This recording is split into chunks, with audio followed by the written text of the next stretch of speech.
think public broadcaster is a better term because it is.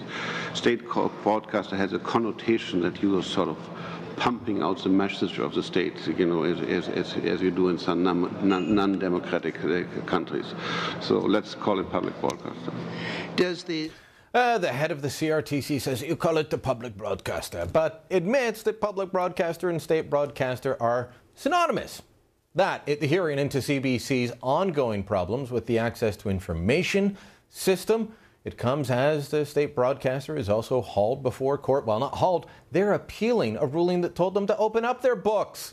Oh, and by the way, another news outlet, La Presse in Montreal, revealing huge bonuses for execs at the state broadcaster. Mark Bonokoski joins us to talk about all this mess now. Bono, your thoughts on this? It seems that people seem to be more obsessed, I would say, with us calling it the state broadcaster than they are with looking at the fact that they have an access to information problem, that they won't tell the public how they spend our money. I know, it's a very strange scenario. It's obviously just us against them.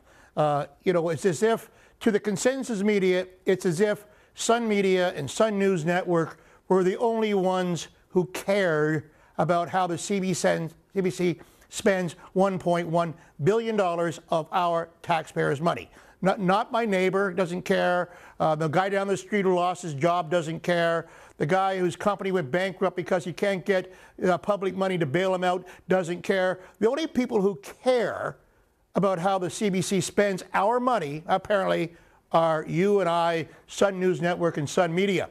Well, it's not James Moore, because he just promises them more money every time he opens his mouth, it seems. I understand that. But even the National Post, for example, which once was a sort of a more muted conservative voice in our country, has turned demonstratively to the left. And the other day, Glenn McGregor, one of their writers, had a story where he sounded more like a columnist than a news reporter. As a matter of fact, I think he must have found his macro key from his days at Frank Magazine. But what he wrote was this: the new Sun TV network has provided obsessive and almost entirely negative coverage of what it calls the state broadcaster.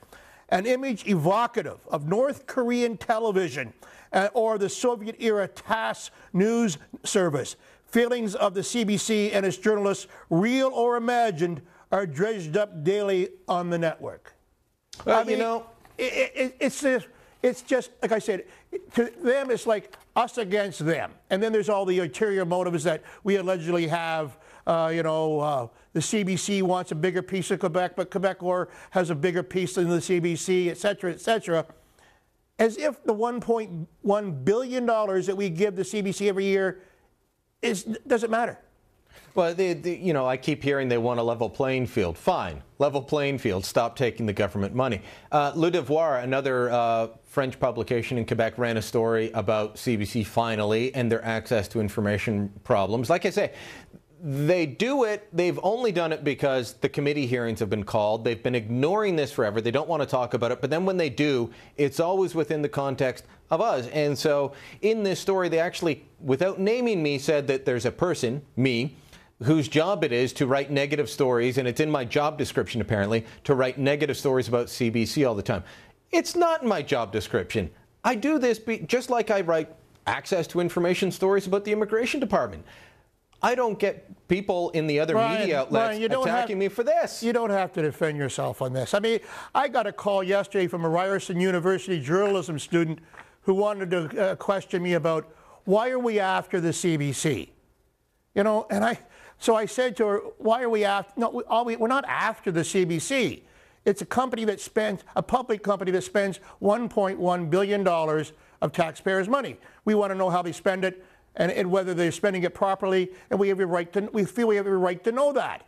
There are 30 million people in Canada. How many are actual wage earners? Let's say 17 million. So 17 million people are paying $1.1 billion into the CBC, which many of them don't even watch, but they're forced to. So why shouldn't we know how they spend the money? Why shouldn't we know how much George Stroumboulopoulos spent on that little Toronto Festival fit that cost apparently close to $1 million? Why shouldn't we know how much Peter Mansbridge makes? We're not there to find out who their sources are or how they run their company, or what kind of deals they make for distribution, or what kind of deals they make for buying equipment.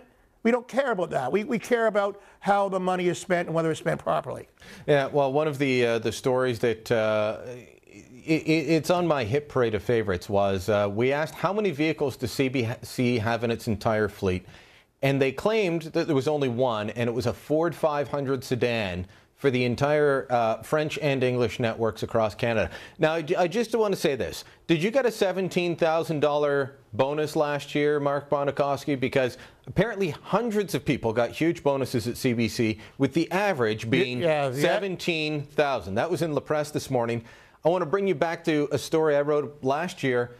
While CBC was saying to the government, you've got to bail us out, or we'll be forced to lay people off, and 61,000 Canadians did lose their job, they handed out bonuses worth $888,000 in 2009. This coming year, it's even more. So there you have it. That's what they do down at but then why? I mean, it should be obvious to everybody that we have the right to know why this was done. It's public money. I mean, my bosses have never given me a $17,000 bonus, ever. No one has made a $17,000 bonus that I know of in the working ranks of the company. Maybe in the executive ranks, fine. But we're a private company, and that can be done because it's not taxpayers' money. But when you start handing out that kind of largesse, that kind of dough, that kind of golden little thank you gift, we should know what at least they did to earn it. I want to know who got the $132,000 bonus, but we never will. Mark Bonokoski, we'll have to leave it there. Thanks for dropping by, sir. You're welcome.